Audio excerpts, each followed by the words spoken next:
The Soviet boxing style originated in the early 20th century and it first appeared as a response to Western boxing techniques. The style was developed and refined during the Soviet era, which lasted from the 1920s to 1991. The formal development of the Soviet training style began in the 1920s and 1930s when boxing started becoming more popular in the Soviet Union. Soviet coaches and athletes worked on developing a unique approach to boxing that emphasized technique, strategy, and scientific principles rather than relying solely on strength and aggression. Soviet boxers integrated sports science extensively into their training, which revolutionized the approach to boxing preparation. Biomechanics and physiology. Soviet boxing coaches integrated biomechanics and physiology into training through scientific analysis and tailored programming, optimizing both technique and physical performance. Soviet coaches used biomechanics studies to refine boxing movements for efficiency and power. This technique optimization of the Soviets started at the amateur boxing level and was developed all the way to the professional ranks. Soviet coaches analyzed the force generation from the legs through the kinetic chain to maximize knockout power while minimizing energy waste. The Russian hook was also developed and taught to the Soviet boxers. The Russian hook has a rotated fist alignment at long range to protect the wrist and knuckles, ensuring proper skeletal alignment during impact.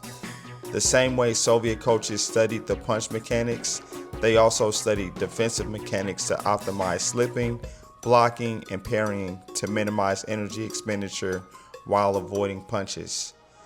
Now let's take a look at how physiology was incorporated for the conditioning of the fighters.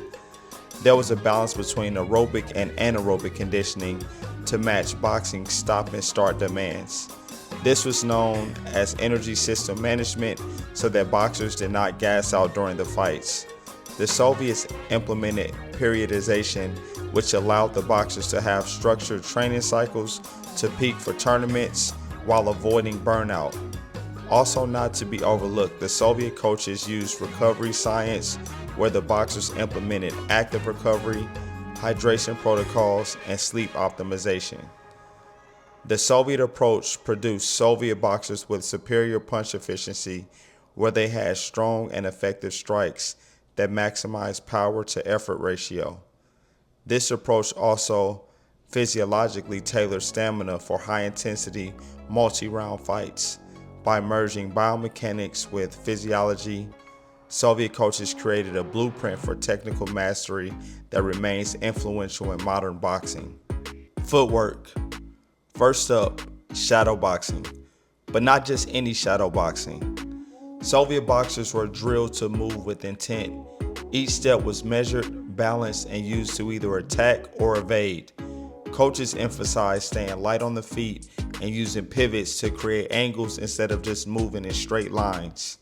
Soviet boxers placed significant emphasis on footwork in their training, recognizing it as a fundamental aspect of their distinctive style. They implemented several key techniques and drills to develop and refine their footwork. The pendulum bounce is a signature footwork technique of the Soviet boxing style. The technique traces its roots back to classical boxing footwork, but was heavily refined in Soviet-era training.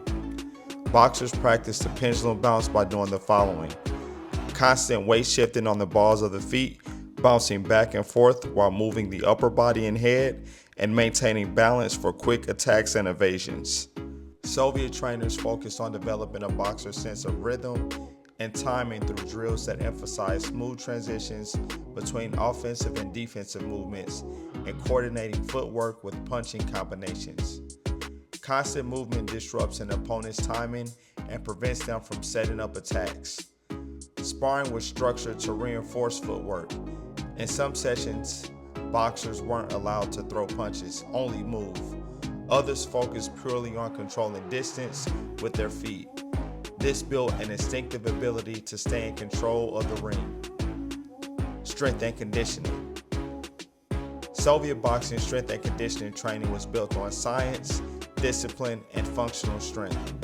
Unlike Western programs that often relied on heavy weightlifting, the Soviet system prioritized explosive power, endurance, and injury prevention through a mix of bodyweight exercises, plyometrics, and specific resistance training. Soviet boxers emphasized speed strength rather than pure maximum strength. Their workouts included depth jumps, bounding drills, and medicine ball throws. The depth jumps were to improve the reactive strength for explosive movements. The bounding drills were to develop lateral movement strength, and the medicine ball throws were to enhance punching power through rotational force development. Soviet coaches believed in developing static strength to improve clinch control and overall resilience.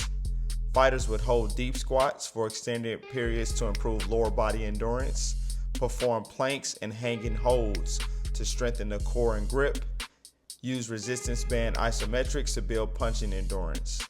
While heavy lifting wasn't the primary focus, boxers still included Olympic lifts such as cleans and snatches, which helped to develop the full body power, deadlifts and squats, using light to moderate weight to enhance the leg drive, and kettlebell swings to improve hip explosiveness for punches.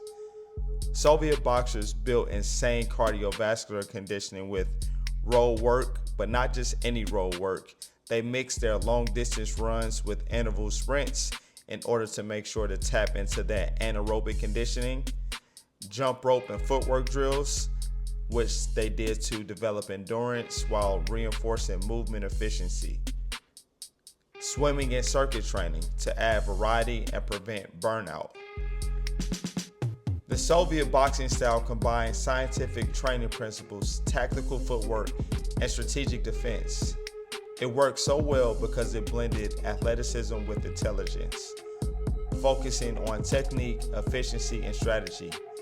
Fighters weren't just physically gifted, they were trained to outthink and outmaneuver their opponents, making Soviet boxers some of the most well-rounded and disciplined fighters in boxing history.